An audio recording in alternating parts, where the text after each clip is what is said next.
एक छोटे से गांव में जो सब्ज पहाड़ियों के दरमियान छुपा हुआ था, कहा जाता था कि जंगल के अंदर एक सुनहरी परिंदा रहता है जो दिन में एक बार नमूदार होता है। ये परिंदा न सिर्फ अपनी चमकती हुई सुनहरी परों की वजह से मशहूर था, बल्कि इसके बारे में ये भी कहा जाता था कि जो भी उसे पकड़ ले इसकी तमाम ख्वाहिशात पूरी हो जाती हैं। नौजवान अहमद, जो गांव के एक किसान का बेटा था, हमेशा सुनहरी परिंदे की कहानी सुनकर हैरान होता था। वो अक्सर सोचता कि अगर वो परिंदे को पकड़ ले तो अपने वालिदैन के लिए एक बड़ी ज़मीन खरीदेगा ताकि वो खुशहाल ज़िंदगी गुजार सकें। एक दिन अहमद ने फैसला किया कि वो सुनहरी परिंदे की तलाश में निकलेगा। सुबह की रोशनी के साथ ही अहमद अपनी छोटी सी झोली में खाने का सामान डालकर जंगल की तरफ रवाना हो गया। जंगल का रास्ता बहुत पेचीदा था और हर तरफ दरख्तों के झुंड के दरमियान रोशनी मुश्किल से पहुंच रही थी। परिंदे के बारे में कोई वाज़ेह सुराग नहीं था, लेकिन अहमद ने अपनी जुस्तजू जारी रखी। चंद घंटों की तलाश के बाद अहमद को एक पुरस्कार झील मिली जो सूरज की रोशनी में चमक रही थी।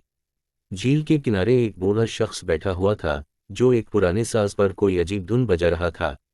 अहमद ने करीब जाकर पूछा, बाबा जी, क्या आपने सुनहरी परिंदे को देखा है? बूढ़े ने अपनी सफ़ेद दाढ़ी को सुहलाते हुए कहा, बेटा, सुनहरी परिंदा हर किसी को नजर नहीं आता। इसे देखने के लिए दिल का पाक होना ज़रूरी है और नीयत का साफ होना लाजमी है। लेकिन याद रखना, जो चीज़ तुम देखते हो वो हमेशा वही नहीं होती जो तुम समझते हो। अहमद ने बूढ़े का शुक्रिया अदा किया और आगे बढ़ गया।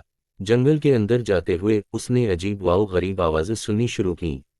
कभी दरख्तों की शाखें हिलती, कभी हवा में सरगोशियाँ सुनाई देती। अचानक एक सुनहरी रोशनी इसकी आंखों के सामने चमकी। वो रोशनी एक घने दरख्त के ऊपर से आ रही थी। अहमद ने अपनी पूरी कुव्वत से दरख्त पर चढ़ना शुरू किया। ज्यों-ज्यों वो ऊपर जाता, रोशनी करीब आती जाती। जब वो दरख्त की चोटी पर पहुंचा तो उसने देखा कि एक खूबसूरत सुनहरी परिंदा उसकी तरफ देख रहा था। अहमद ने आहिस्तगी से परिंदे की तरफ हाथ बढ़ाया, लेकिन परिंदा बोल पड़ा, अगर तुम मुझे पकड़ना चाहते हो तो अपनी नीयत बताओ।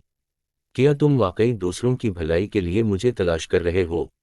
अहमद हैरान हुआ, लेकिन उसने अपनी नीयत सच्चाई से बताई, मैं अपने वालिदैन की ज़िंदगी बेहतर बनाना चाहता हूँ, उनकी मेहनत को आसान करना चाहता हूँ। परिंदे ने मुस्कुराते हुए कहा, अच्छी नीयत हमेशा इनाम पाती है, लेकिन याद रखो, जो कुछ तुम्हें चाहिए वो तुम्हारे अंदर ही मौजूद है। मैं तुम्हें अपनी सुनहरी परों का एक पर देता हूँ, उसे अपने वालिदैन को दिखाओ, तुम्हें अपने सवाल का जवाब मिल जाएगा। परिंदा गायब हो गया और अहमद के हाथ में एक सुनहरी पर रह गया।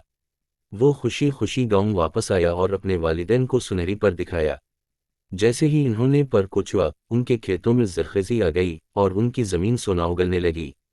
अहमद ने बूढ़े की बात को समझ लिया था, जिंदगी में नियत और मेहनत ही सब कुछ है। सुनहरी परिंदा कोई जादुई मखलूक नहीं बल्कि एक सबक था। सच्चाई और भलाई के रास्ते पर चलने वाले हमेशा कामयाब होते हैं।